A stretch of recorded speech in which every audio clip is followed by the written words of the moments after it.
글로리아 에반츠라는 분이 쓴 담이라는 책이 있습니다. 그림책인데요. 이 책의 내용을 보면 사람들에게 상처받는 것이 힘들었던 여주인공이 나옵니다. 그녀는 싫어하는 사람들을 피하기 위해서 담을 쌓기 시작합니다. 마음에 하나하나 담을 쌓기 시작하는데 점점 이 담이 높아져 갑니다. 그러다 마침내 아무도 들여다볼 수 없을 만큼 담이 높아졌습니다. 사람들의 발걸음도 그쳤고 아무도 자신에게 관심을 갖지 않게 되었습니다. 그래서 그녀는 담에게 갇힌 그런 모습이 됐습니다. 그러자 그녀가 굉장히 자유로울 줄 알았는데 사실은 갑자기 외로움이 찾아오기 시작했습니다. 이 부분부터는 책의 내용을 그대로 읽어보겠습니다. 갑자기 적막해졌다. 담 안쪽은 어두웠고 불쾌한 냄새가 났으며 외로웠다. 나의 담을 싫어했던 사람들마저 그리웠다. 어둠 속에서 사람들에 대한 추억을 곱씹던 어느 날 내가 완벽하게 쌓았다고 생각했던 담이 여기저기 모순투성이인 것을 발견하고 괴로웠다. 제발 누가 나를 도와주었으면 좋으련만. 그동안 나는 얼마나 외로웠던가. 그때 누군가 꽃 한 송이를 나의 담 안으로 던졌다. 얼마나 오랜만에 보는 꽃인가. 그녀는 이 담장 속에 갇혀가지고 어느 날 외로워하고 있는 그때에 꽃 한 송이가 이렇게 넘어옵니다. 그리고 이 꽃 한 송이를 통해서 하나님을 만나고 이 꽃 한 송이로 시작되어서 담이 점점 헐어진다라는 이 내용을 담고 있는 책입니다. 제가 신방해서 경험했던 이야기들을 쭉 이렇게 생각해 보니까 이 담과 꽃, 이 이야기가 신방에서 만났던 많은 이야기 같다라는 생각을 했습니다. 그리고 우리가 교회에서 만나는 많은 이야기들이 아마 담과 꽃이라는 이 범주 속에 포함되어 있는 것 같다라는 생각을 하게 되어집니다. 오늘 말씀을 묵상하면서 이 담과 꽃이라는 이미지가 참 많이 생각이 났습니다. 오늘 본문의 말씀이 어쩌면 이 담과 꽃이라는 이미지가 굉장히 잘 어울리는 말씀이다라는 생각이 들었습니다. 오늘 말씀은 사도행전 10장에 있는 말씀입니다. 사도행전은 여러 가지 별명이 있습니다. 성령께서 주도하시기 때문에 성령행전이라고 합니다. 또 기도로 하나님의 성령께서 역사하는 것을 경험하기 때문에 기도행전이라는 별명이 있습니다. 그러나 사도행전에 진짜 어울리는 별명은 비전행전이지 않을까 이런 생각을 하게 되어집니다. 사도행전 1장 8절에서 예수님이 남겼던 하나님의 꿈이 어떻게 이루어지나를 보여주는 그런 이야기입니다. 오직 성령이 너희에게 임하시면 너희가 권능을 받고 예루살렘과 온 유대와 사마리아와 땅끝까지 이르러 내 증인이 되리라 하시니, 예루살렘과 온 유대와 사마리아와 땅끝까지 하나님 나라가 세워지는 꿈, 그 꿈이 이루어지는 이야기가 사도행전입니다. 오늘 본문에 있는 사도행전 10장은 하나님의 그 꿈이 예루살렘과 유대를 넘어서서 또 사마리아를 지나서 드디어 땅끝까지 나가는 관문에 이르는 그곳에서 일어난 이야기입니다. 하나님은 될 수 있으면 빨리 그 꿈이 이루어지기를 원하시죠. 그래서 이 관문을 열고 땅끝으로 복음이 왕성하게 흘러가기를 하나님께서 원하셨습니다. 그래서 하나님께서 그것을 위해서 두 가지를 준비를 합니다. 하나는 관문 역할을 하는 고넬료라는 사람을 준비시킵니다. 그리고 또 하나는 이 관문을 열어주는 열쇠 같은 역할을 하는 베드로를 준비시키십니다. 오늘 10장 1절에서 8절까지가 고넬료를 준비시키는 이야기이고 9절에서 16절까지가 베드로를 준비시키는 이야기입니다. 고넬료를 보면 고넬료의 특징, 신앙이 정말 좋은 사람이었습니다. 2절을 보면 그가 경건하여 온 지방과 더불어 하나님을 경외하며 백성을 많이 구제하고 하나님께 항상 기도하더니 그는 경건했습니다. 또 온 지방과 더불어서 하나님을 경외했습니다. 많은 구제를 했고 항상, 한 번이 아니고 항상 기도하는 그런 습관이 있었습니다. 어떻게 보면 이 고넬료는 땅끝의 관문의 역할을 하기에 정말 적절한 사람 같이 보여집니다.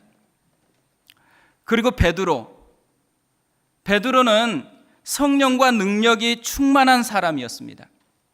오순절에 성령이 강림했을 때 베드로가 일어나서 설교를 합니다. 그때 3,000명, 5,000명 이렇게 회개하는 역사가 일어납니다. 또한 사마리아 땅에 가서 기도하고 안수했을 때 또 성령이 사마리아 땅 가운데 임하였습니다. 그리고 이 사마리아 땅을 지나서 룻다에서는 애니야의 중풍병을 고쳐주었습니다. 그리고 욥바에서는 다비다라는 여제자를 살려주었습니다. 이 고넬료는 신앙이 아주 좋았습니다. 그리고 베드로는 성령에 충만하고 능력이 있었습니다. 이 두 모습을 보면 되게 잘 어울리는 그런 모습이 있습니다. 그래서 금방 땅끝까지 가는 이 관문이 열려질 것 같다라는 생각을 하게 되어집니다. 그런데 실상은 그렇지가 않습니다. 이렇게 신앙이 좋은 두 사람이지만 이 둘 사이에는 보이지 않는 담이 하나 있었습니다. 1절을 같이 한번 읽어보겠습니다. 가이사랴에 고넬료라 하는 사람이 있으니 이달리아 부대라 하는 군대의 백부장이라. 고넬료는 로마의 군대의 백부장이었고 이 말은 그가 이방인이었다라는 말입니다. 반면에 베드로는 유대인이었습니다. 고넬료에게는 이런 신분이 그렇게 큰 담이 되지 않았습니다.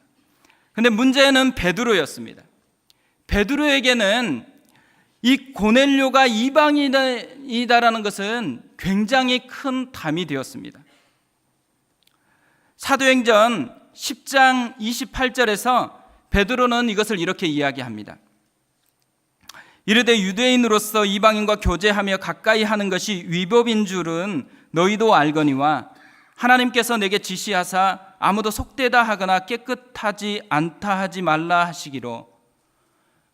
지금 베드로가 강조하고 있는 것이 있죠. 유대인으로서 이방인과 교제하며 가까이 하는 것이 위법이다 이렇게 이야기합니다. 위법이다라는 거예요.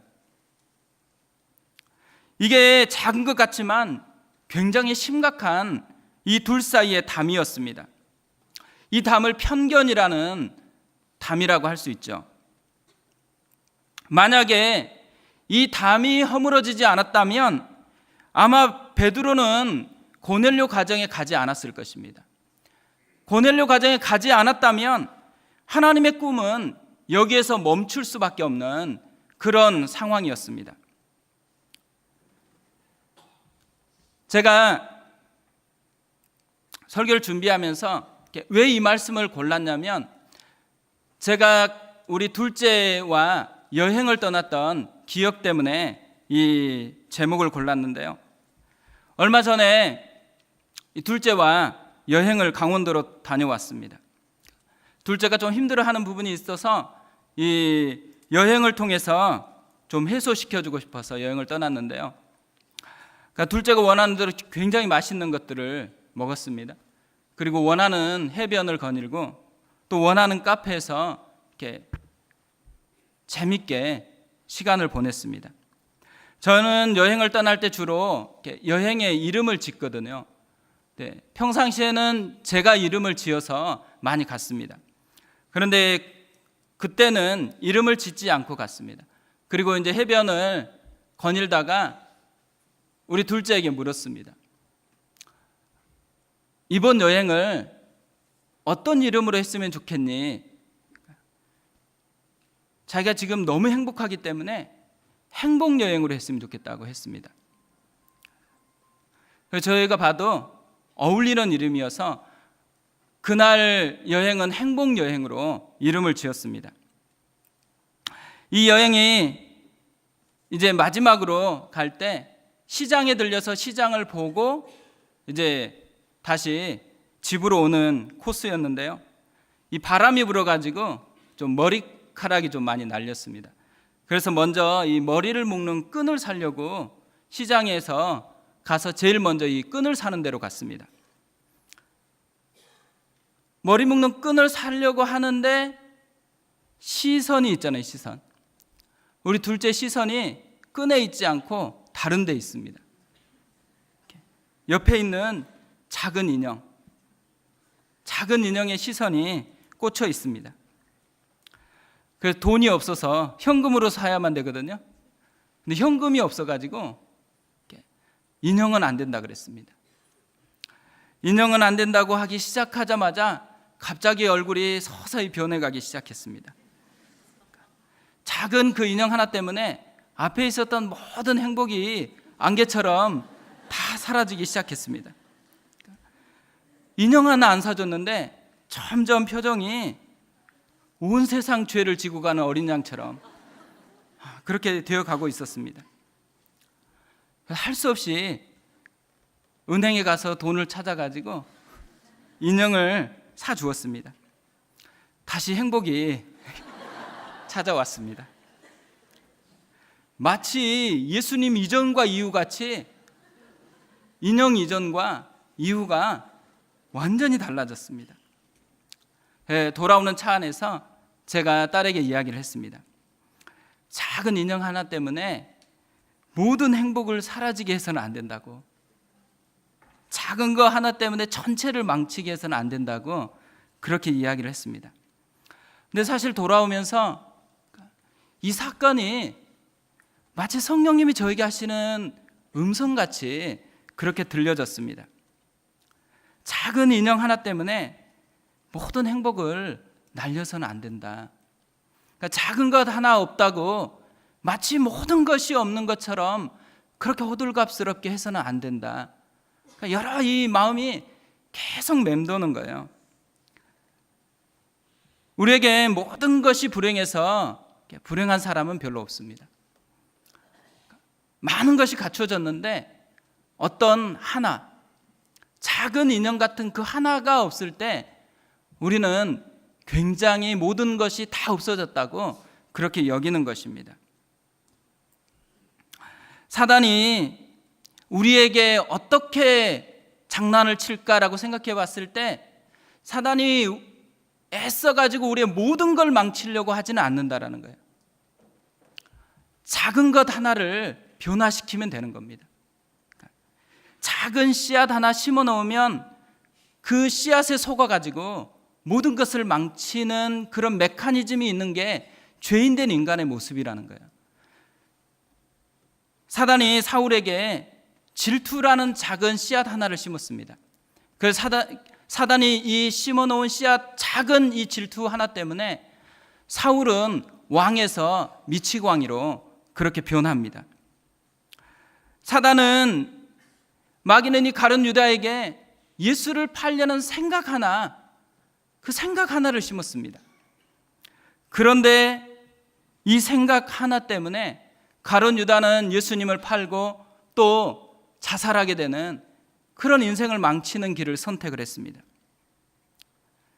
그러니까 작은 것 하나에 무너지게 되어 있는 거, 이게 사람의 모습이라는 거예요. 그래서 작은 것 하나에 모든 것을 거는 것이 정말 어리석다라는 것을 깨닫는 것이 필요하다라는 거죠. 베드로의 위기가 뭐냐면, 베드로는 지금 그에게 심겨진 편견이라는 작은 씨앗, 그 씨앗 하나 때문에 하나님 나라의 꿈이 멈추게 되어지는 그런 위기 앞에 놓여 있었다라는 것입니다. 그래서 아가서에서는 포도원을 허는 작은 여우를 조심하라고, 주의하라고 그렇게 말하고 있는 것이죠.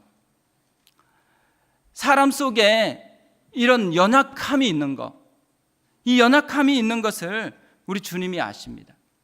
감사하게도 베드로 그는 지금 자신에게 무슨 문제가 있는지 잘 몰라요. 그런데 하나님은 아셨어요. 그래서 이 문제가 심각하다라는 것을 아셨기 때문에 하나님께서 이 담을 허물기 위해서 꽃 한 송이를 준비하시는 거죠. 오늘 이 말씀을 통해서 이 베드로의 담을 헐기 위해서 하나님이 준비해 놓았던 꽃, 그것을 좀 살펴보고 나누려고 하는데요. 첫 번째 하나님이 준비한 꽃이 무엇이냐면 시각을 바꾸는 것입니다. 기준을 바꾸는 것인데요. 베드로의 문제가 뭐냐면 이방인과 함께 할 수 없다라는 것이죠. 왜 이방인과 함께 할 수 없냐면 율법에 대한 유대인의 시각이 있기 때문에 그렇습니다. 하나님은 레위기에서 유대인들에게 먹을 수 있는 음식과 먹을 수 없는 음식에 대해서 말씀을 하셨습니다. 그래서 유대인들은 아무 음식이나 마음껏 먹으면 안 됩니다.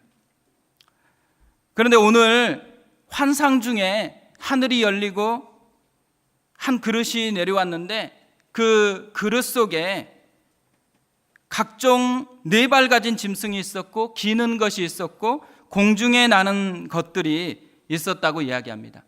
베드로가 보니까 이것들 속에는 유대인으로서 먹을 수 없는 율법에 기록되어 있는 그 동물들이 포함되어 있었던 것입니다. 그런데 하나님께서 베드로야 일어나 잡아먹으라고 그렇게 말씀을 하셨죠. 그러자 14절에서 베드로가 단호하게 이렇게 이야기합니다. 베드로가 이르되 주여 그럴 수 없나이다. 속되고 깨끗하지 아니한 것을 내가 결코 먹지 아니하였나이다 한데,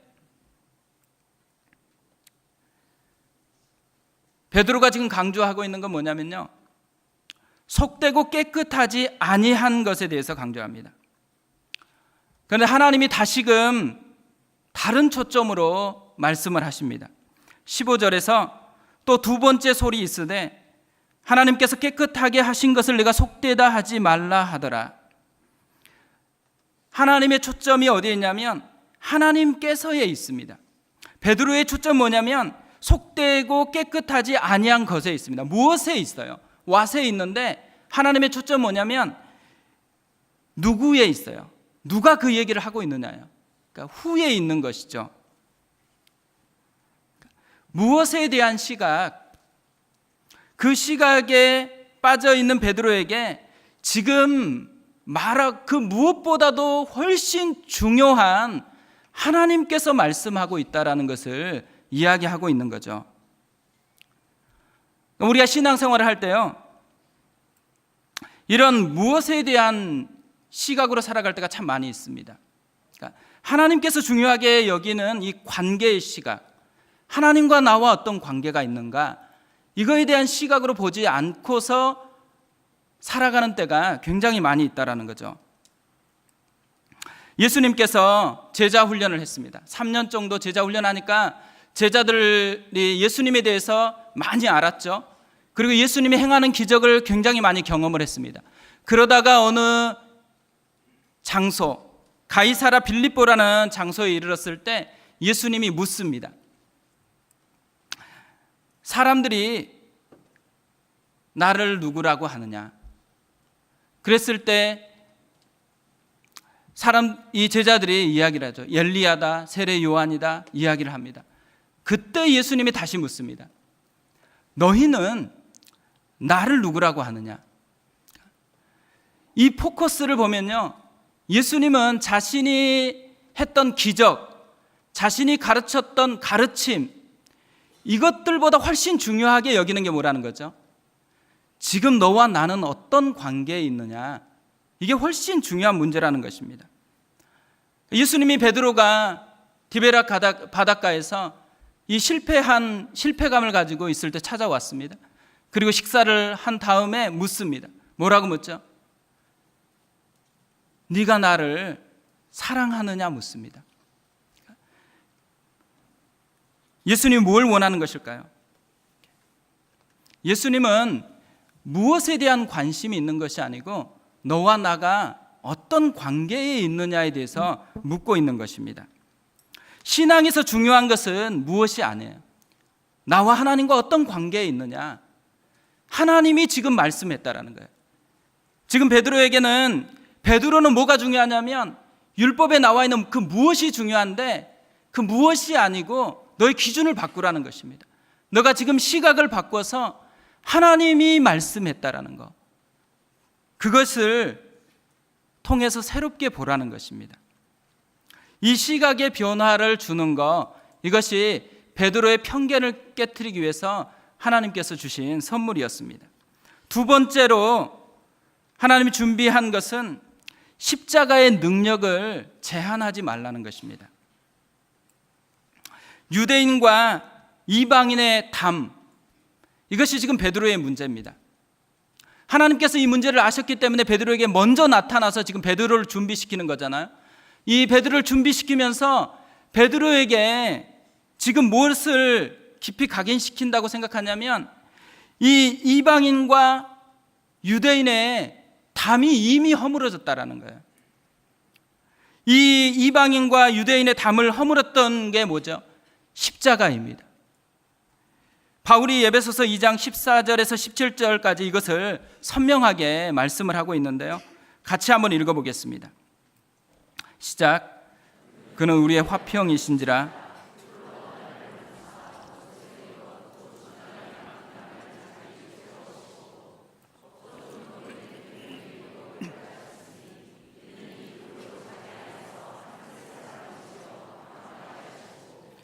또 십자가로 이 둘을 한 몸으로 하나님과 화목하게 하려 하심이라.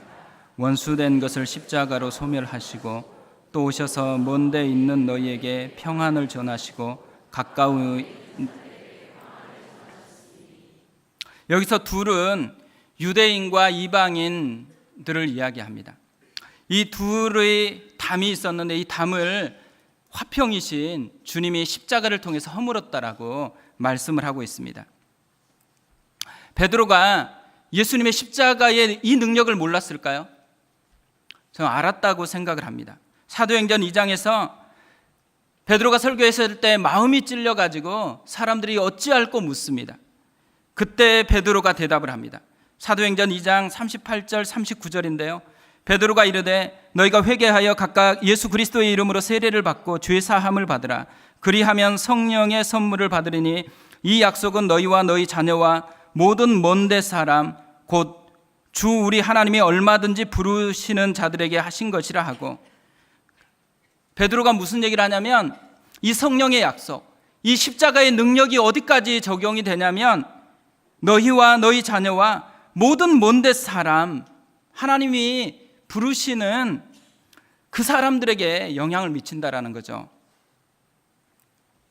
근데 베드로는 이 모든 먼데 사람에게 적용되는 이 십자가의 능력을 제한한 것입니다. 어디까지 제한했냐면 유대인하고 사마리아 사람들에게까지 제한을 했습니다. 그래서 사마리아 사람들도 사실 유대인과 상종하지를 않았었는데 베드로는 사마리아 땅에 복음이 들어갔다는 이야기를 듣고 즐거이 가서 그들에게 기도하고 안수를 했습니다. 그곳에서 또 주님의 능력이 나타나게 했습니다. 그런데 지금 한계가 어디까지냐면 사마리아 땅 딱 거기까지. 이제 한 단계만 남았습니다. 이방인에게 나아가면 되는 거거든요. 그런데 이 십자가의 능력을 딱 거기까지 제한하고 있는 것입니다. 그리고 위법이다라는 이 편견에 탁 사로잡혀서 더 이상 나가지 않는 모습입니다. 우리가 이런 베드로와 같을 때가 참 많이 있습니다. 우리가 아는 것이 굉장히 많이 있습니다. 교회 다니면 기본적으로 아는 것이 참 많이 있습니다. 근데 문제가 뭐냐면 이 아는 주님의 십자가의 능력, 그것이 우리 삶에 녹아나지 않는다라는 것입니다. 이 십자가의 능력이 진짜로 우리에게 선물로 주어진 이유 단 하나가 있다면 그것을 정보로 알라는 것이 아닙니다. 그것을 실제 삶에서 맛보라는 것입니다. 제가 결혼 초에 저희 집이 순천입니다. 전라남도 순천인데요. 제가 대학에 와서 이렇게 소개를 하니까 서울에 있는 분들은 잘 구분이 잘 안 되나 봐요. 그래서 거기 고추장 유명한 데 아니냐고. 그래서 순창이다고 거기는 이렇게 얘기했는데 막 설명을 했는데 이분이 이여순 반란 사건이 있었던 그곳이냐고 얘기를 했습니다. 이 순천이 굉장히 좋은 도시거든요. 근데 이여순 반란 사건 이걸로 기억하고 있는. 근데 순천이 사실 좀 멉니다. 전라남도 끝자락에 있기 때문에 좀 먼데요. 제가 결혼했을 때 이제 어쨌든 순천을 왔다 갔다 해야 되잖아요. 그러고 또 이제 처가에 또 왔다 갔다 하는 그런 일들이 있었습니다. 그런데 제가 순천을 갈 때 아침에 저희 집 분위기, 공기가 조금 다릅니다. 왠지 긴장이 돼 있어요. 희한한 긴장감이 있습니다. 근데 어느 날 처가를 가는데 아침에 콧노래가 이렇게 들리는 거예요. 그래서 제가 저희 어머님이 저 몰래 굉장히 갈구나 이런 생각을 했는데요. 그렇지 않는 거거든요. 그래서 물었습니다. 그랬을 때 씨월드는 다 그렇다고. 씨월드는 어려운 문제가 현실적으로 한국 사회에 있죠. 왜 어려운 문제로 남아있을까요? 십자가의 능력이 통과하지 않기 때문에 여전히 어려운 것입니다. 오늘 이 말씀을 보면 유대인과 이방인이 하나 되게 하는 능력이 그들의 노력에 있다고 얘기하지 않아요. 노력 이전에 뭐가 있죠? 이미 그것을 다 예수님이 십자가에서 다 해결했다라는 것입니다. 그래서 이 예수님의 십자가를 통과한 믿음으로 사람을 바라보기 시작할 때 그때서 비로소 이 문제가 해결되기 시작하는 거예요. 우리가 부부 문제도 비슷합니다. 이 상담을 해보면 대부분의 부부 문제에 인격적으로 문제가 되게 많습니다. 들으면 진짜 문제가 많아요. 또 그리고 진짜 그런 것 같아요. 그런데 이 문제보다 더 중요한 게 있다는 것을 잘 인식하지 못할 때가 있습니다. 예수 그리스도의 십자가, 그 십자가가 믿는 우리에게는 실제적인 능력이 돼서 가정 가운데 역사해야 된다는 것을 잘 받아들이지 않습니다. 그리고 뭘로 살아가요? 십자가의 능력으로 살아가지 않고 자기 힘으로 살아가려고 그래요. 상대방이 좀 잘해주기를 원해요. 그랬으면 참 좋겠지만 그렇지 않을 때라도 우리에게 하나님이 요구하는 건 뭐겠어요? 이미 내가 십자가에서 그 능력으로 그것들을 새롭게 했으니까 네가 그 십자가의 능력을 삶으로 좀 경험해 보라고 그렇게 말씀하는 것이죠. 우리는 십자가 중심의 신앙입니다. 이 십자가를 통과해서 사람을 바라보고 십자가를 통과해서 가정을 바라보고 이것이 삶 속에서 십자가가 중심성이 되는 신앙, 그것이 십자가 신앙인 거죠. 베드로의 문제가 뭐냐면 십자가의 신앙, 십자가의 능력이 정보로는 있어요. 어느 때까지는 작동해요. 그런데 진짜로 또 나가서 또다시 작동해야 될 때 그때 믿음으로 그 십자가의 능력을 자기의 것으로 삼지 않는다라는 것입니다. 이 능력을 제한하는 것, 이것이 베드로의 문제였습니다. 그래서 이 십자가의 능력을 더 깊이 알도록 주님이 베드로에게 기회를 주시는 것이죠. 그리고 세 번째로 이 담을 허물기 위해서 하나님께서 하나님의 열심을 보여주십니다. 오늘 이야기의 모든 것들을 보면 시작부터 베드로가 원했거나 고넬료가 원해서 이루어지는 일이 아닙니다. 하나님이 원하셨습니다. 그래서 하나님이 준비하고 하나님이 이것을 진행하고 있습니다. 그리고 이 하나님의 뚜렷한 특징을 16절에서 한 단어가 보여주고 있습니다. 16절에 보면 이런 일이 3번 있은 후 그 그릇이 곧 하늘로 올려져 가니라. 베드로가 한 번으로 안 되니까 3번 이 일을 계속 반복을 했습니다. 3번 있은 후, 이 말이 무슨 말이겠어요? 하나님의 가슴에 불이 붙었다라는 거죠. 하나님이 열심히 지금 베드로를 변화시키고 준비시키려고 애쓰고 있다라는 것입니다.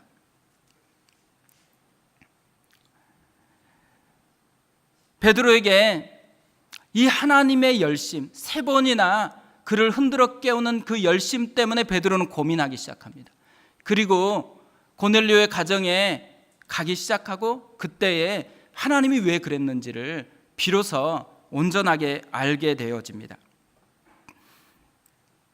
하나님의 사람의 특징이 뭐냐면 하나님의 열심을 본다라는 것입니다. 하나님이 만군의 여호와의 열심으로 이루시는 그것을 보는 것이 하나님의 사람들의 특징입니다.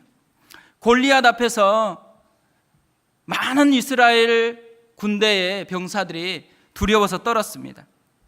그런데 어린 다윗은 담대했습니다. 차이가 아주 단순합니다. 많은 사람들은 골리앗만 보고 있는데 다윗은 만군의 여호와의 열심을 보았습니다. 하나님이 지금 나와 함께하고 있고 하나님이 지금도 일하고 있고 하나님이 지금도 역사하고 있다는 것을 보았기 때문에 담대할 수가 있었다는 것입니다.